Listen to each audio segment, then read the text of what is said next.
जड़ावाला में तहसीलदार गुलाम अब्बास काज़मी, इंस्पेक्टर सफदर नूर ने जड़ावाला के मुख्तलिफ मुकामात का दौरा किया।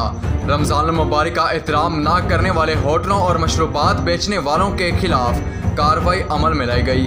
मज़ीद जानते हैं नुमाइंदा आबिद हुसैन की इस रिपोर्ट में।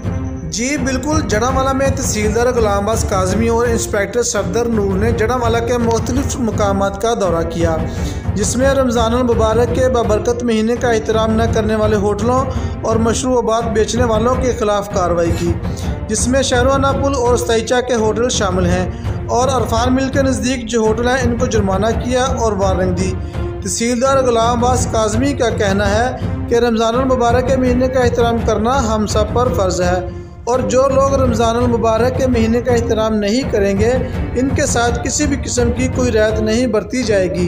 कैमरामैन टीम के साथ आबिद हुसैन, फास्ट 92 न्यूज़, जड़ावाला।